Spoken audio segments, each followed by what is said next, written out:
দেওয়া চাই। চতুর্থ হচ্ছে এখানে একটা প্রাসঙ্গিক আলোচনা, আমি মনে করি এটা প্রাসঙ্গিক ছিল না, তারপরে যেহেতু আলোচনা তুলেছেন আমি আজকে এখানেই চ্যালেঞ্জ করি, এখানে কয়েক হাজার মানুষ আছেন, আমরা এতদিন ধরে জান্নাতের টিকিট বিক্রি করি, কার কাছে একটা টিকিট আছে একটু ওনাদের কাছে অর্পণ করেন। এতদিন ধরে জান্নাতের টিকিট যদি বিক্রি করি তাহলে দুই একটা টিকিট তো পকেটে থাকার কথা। আমি বরং বলি জান্নাতের টিকিট যদি আমাদের কাছে থাকে তাহলে আমাদের জান্নাতের টিকিটের আলোচনা, জান্নাত জাহান্নামের আলোচনা আছে বলি আমাদের মধ্যে দলীয় কোন্দলে এখনো লোক মারা যায় নাই। জান্নাত জাহান্নামের আলোচনা আমাদের মধ্যে আছে বলি এখনো পর্যন্ত আমাদের হাজার হাজার লোক বহিষ্কার করতে হয় নাই। জান্নাত জাহান্নামের আলোচনার এই নৈতিকতা আমাদের মধ্যে আছে বলেই আমরা এখনো নিজেদেরকে একটা দেশপ্রেমিক মানুষ হিসেবে নিজেদেরকে তৈরি করতে সক্ষম হয়েছি। সেই জন্য আমি মনে করি আলোচনা সবার মধ্যে থাকা উচিত। বরং আমরা তো উল্টো আলোচনা শুনেছি যে আমরা যদি এতদিন অমুকের নাম নিতাম তাহলে আমরা জান্নাতে চলে যেতাম। বরং আমরা যদি এটা করতাম, নামাজ রোজা দরকার নাই, আপনারা এটা করেন তাহলে জান্নাতে চলে যাবেন।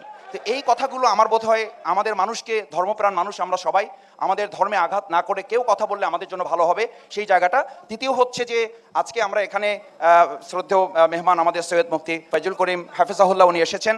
আমি ওনাকে অত্যন্ত শ্রদ্ধা করি, সম্মান করি। ওনার সামনে ওনার কোনো প্রশ্নের জবাব দেওয়ার জন্য আমি বলছি না। দেখেন আমরা এক আছি এবং এক থাকার জন্য আমরা এই বরিশাল আসনে বাংলাদেশ জামাত ইসলামী এবং 11 দলীয় যে ঐক্য নির্বাচনী, সেই ঐক্যে ওনার প্রতি এবং ওনাদের দলের প্রতি সম্মান রেখে আমরা এই দলে আমাদের খুবই গুরুত্বপূর্ণ একজন কেন্দ্রীয় নেতা থাকা সত্ত্বেও তাকে আমরা এখান থেকে উইথড্র করে তার প্রতি আমরা শ্রদ্ধা রেখেছি।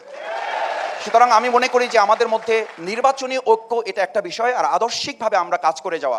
আমি অনেক সময় বলি আমাদের দেলোয়ার হোসেন সাইদি রাহেমাহুল্লাহ উনি বলতেন ইলিশ মাছের দোকান যদি 2টা থাকে 4টা থাকে অসুবিধা তো নাই, আমরা মনে হয় না হয় সেই রাস্তায় একটু আছি।